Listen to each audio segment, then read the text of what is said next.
you feel the vibes?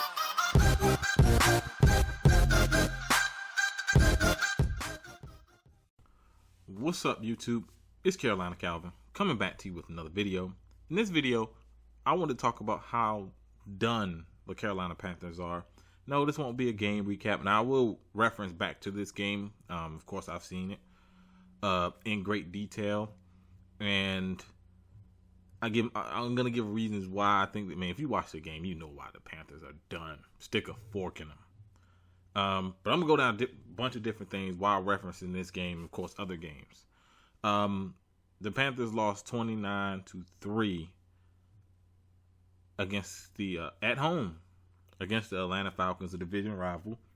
Apparently, the Panthers they've lost in terms of divisional teams.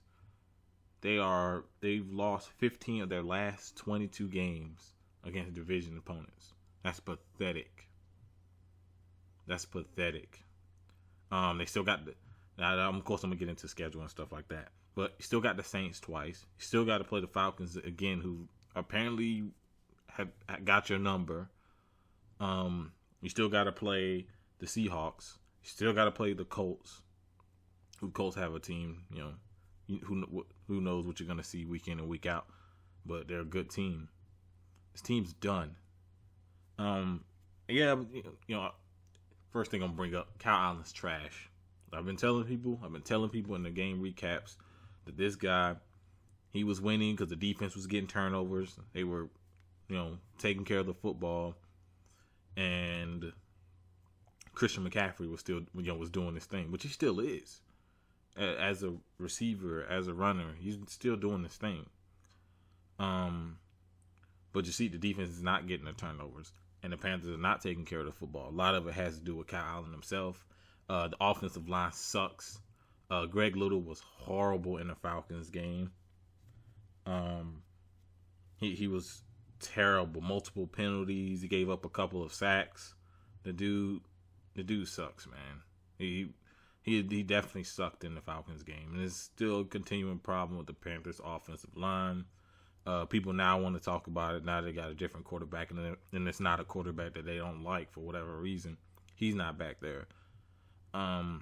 But where are people thought Kyle Allen was the answer? Oh, he was 4-0. They won 4 straight games with him. I told you why they won 4 straight games with him. Now you see. Got exposed against the 49ers. Got exposed in this game. I don't think he had a particularly good game against the Packers. Now, the guy will make a good throw every now and then. He'll have a few good throws in the game, but he had some bad ones. He was missing guys that were wide open. He was, he was missing, not only missing throws, but he just wasn't seeing guys. All the turnover. He had 4 interceptions in the game against the Falcons. All of them are on him. The first one, yeah, he's getting sacked. Take the sack, bro. What are you throwing at? Don't just throw the ball. And it looked like it would have been grounded anyway. Just take the sack and punt. The second one, it was a throw over. Because the last 3 are all in the red zone. All of them are in the red zone. An overthrow. Him stepping up, and he had one where he stepped up in the pocket. Instead of looking at the check down, he tries to gun it into the end zone. It gets picked off. He doesn't have a strong arm. He has a noodle arm. The guy, you tell him to go out there. Once I saw the team went down 17, once the team went down 2 scores, the run game got essentially eliminated. They still tried to run the ball just for the sake of balance. But once I saw where it was going to become a passing game, where Kyle Allen's going to have to beat you with his arm, it was over. He's not that good. He threw the ball 50 times. He had to throw the ball 50 times. The Panthers were down 2-3 scores in this game. It eventually got up to that point. And he's just not a key. He's a quarterback when other things are working, when the defense is getting stops, getting turnovers. You're able to run the ball. He can kind of play off the run. He could play well, but when you ask him to go out there and even attempt to be a guy who can try to take over a game. He can't do it. Like I said, he'll make some good throws here and there, but not really. People like to blame the receivers. Now, I do think they're missing something at the receiver spot. A big target can go up there and get the 50-50 balls. They're kind of missing that. But I think the receivers are good enough. Guys were getting open. Offensive line wasn't protecting well enough. And Kyle Allen, when he was getting time, he was missing throws anyway.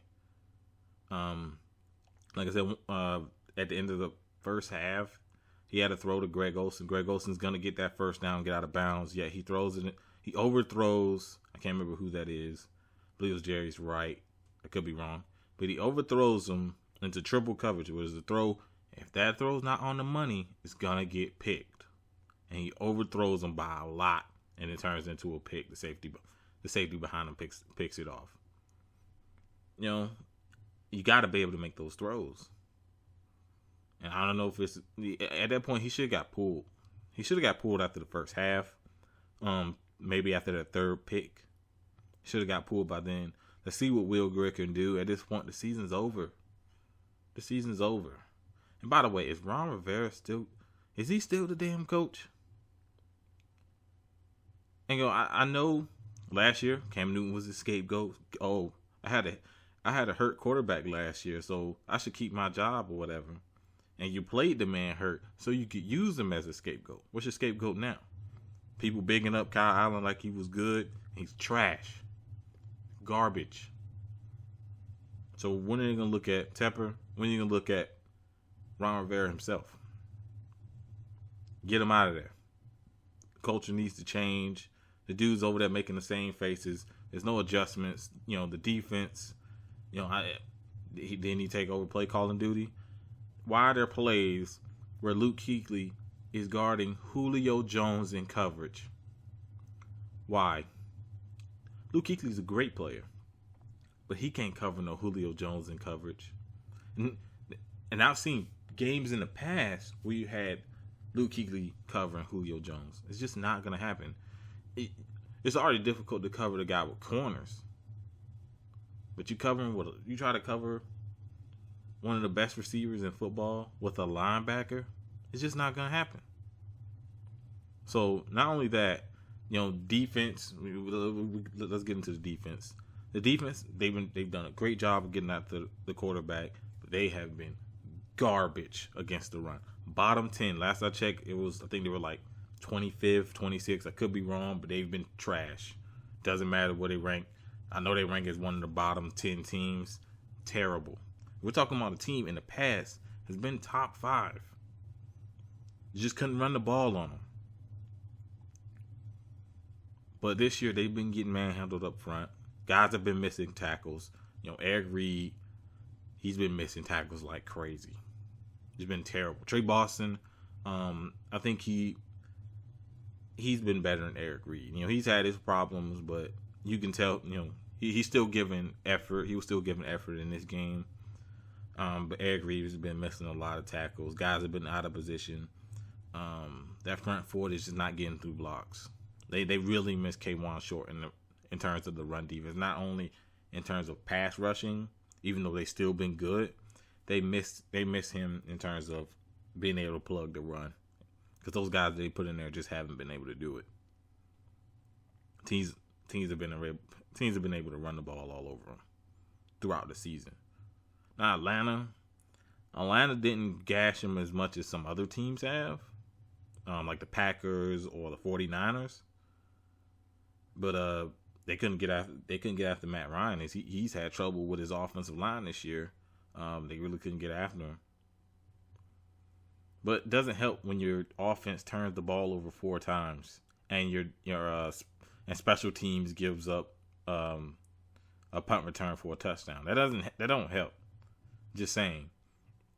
But like I said, looking at the rest of the season, they still got some stiff competition. I think they're done. At this point, it's an evaluation thing. See what guys can play. At one point during one of these games, maybe later, a few weeks from now, they need to play Will Grier to see what they get from him. Because Kyle Allen, 10 touchdowns, 9 interceptions, 6 fumbles. It might be 7. 6 or 7 fumbles, something like that. I do know he lost 4 fumbles this season. The dude sucks. 1, his ball security sucks. 2, you get any kind of pressure on him. Even when he's had time, and it's especially in this game when he's had time to throw the ball, he's missed guys, overthrown. He's had some underthrows, which looked like his arm was a noodle. And the one thing to get, people say he's a young guy. Yeah, sure, but I don't see the, because when you're playing a younger quarterback, you want to see the potential. I don't really see it. Like I said, he makes a few throws. He's an NFL quarterback. He's a pro. He should make some of those throws. But I don't see it. And the true test of a quarterback is how they're able under pressure. Can they make those throws under pressure? Matt Ryan had a couple of those throws under pressure that was right on the money. Those are the type of throws that you got to make in an NFL. You're not going to have a clean pocket throughout most of the game unless you have a really good offensive line. And with the way teams are, building their defenses, they're building their defense because it's almost impossible to cover guys in the backfield because of the rules. Teams are building pass rushers. Those interior defensive linemen, they can get after the quarterback too. Multiple teams have those. So you're going to be under pressure a lot. Got to be able to get rid of the football. You got to be able to make those throws knowing that you're going to get hit accurately. And like many young quarterbacks, he's still making those same mistakes, which you could live with if you saw the potential. I just don't see it. So at this point, do I think they should tank? Personally, yeah. I mean, they're not going to make the playoffs. The NFC, just go look at the records in the NFC. You're already not going to win the division. The Saints they're going to win that division. Then you look at the wild cards. You look at teams like Seattle. You got Dallas or Philly. You got the Vikings. Like, come on, man. You're done. This is one of the games that you needed to win to kind of stay in contention for one of those wild card spots. Especially seeing that you got to go to New Orleans next week in Week 12 and probably get shellacked because your quarterback sucks and he's not going to play good against that defense. Your offensive line's trash and they're not going to be able to protect them. Christian McCaffrey's going to have to carry the offense. He's going to be out there running for his damn life. And that's one guy, 110%. I feel bad for the guy that he has to play with. I think the receivers are good. Greg Olsen's good. But he has to play with those other scrubs. Offensive line, Kyle Allen, Ron Rivera. Let's throw him in there because he sucks. But was there anything else I wanted to add? Because it's just seeing this game and watching it live, you're really pissed, and you kind of expect to be, the emotion's not there or whatever. When you watch the game, then you just see how bad the offense is, man.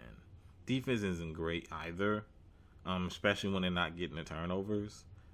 But like I said, when you turn the ball over 4 times and the other team doesn't turn the ball over, you ain't beating nobody.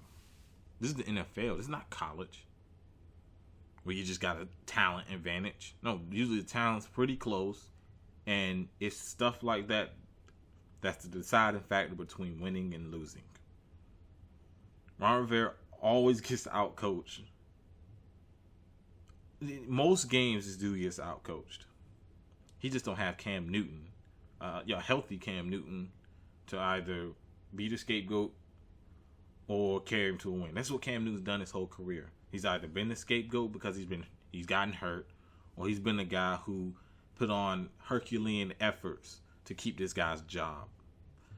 And I think this season, just as much as the season's pretty much over, there's no playoff chances, he's out of there too. Now, I know they're going to do it with Norv Turner. I do like some of his play calls. Maybe they should keep him around. They got a valuation thing at quarterback. Cam Newton with Liz Frank. I mean, Maurice Jones-Drew, go look that up. That pretty much ended his career. And for a guy like Cam Newton who does a lot of running and it's part of his game, I just don't know how healthy he can even be and what he can he even get back to a little bit of what he used to be. I just don't know. Still a bunch of questions with that. But Kyle Allen isn't the answer, and anyone who thought he was the answer didn't watch him play. They didn't watch him play. McCaffrey's a beast, but I think they're gonna run him into the ground, mainly Rivera, because he doesn't run anyone else. But let me know what you think down in the comment section. Panther fans, if you're not Panther fans, just have you seen the Falcons game? Have you been watching this team throughout the season? Also, what do you think they're gonna do with the Cam Newton thing? Because rumors were, he's gonna get traded or whatever. Hell no, with the way Kyle Allen has looked, we don't know. The vote's still out on Will Greer. We don't know. We haven't seen him play outside of preseason. So still is a quarterback situation. I think next year's draft, just kind of looking at it and talking to MG and stuff like that, next year's quarterback draft isn't the best. So what are they going to do next year at quarterback? Obviously, that's the big question mark. And hopefully, will Ron Rivera be out of there? That's one thing that should happen. Dude gives trash post-game interviews. And bro, you got out-coached. You get out-coached almost every game. But yet he's even had moments where he's thrown Cam Newton under the bus with your trash coaching and your inability to adapt to what the other team's doing. This is the NFL. But anyways, let me know what you think down in the comment section. If you like this video, hit that thumbs up button and subscribe. Thanks for watching.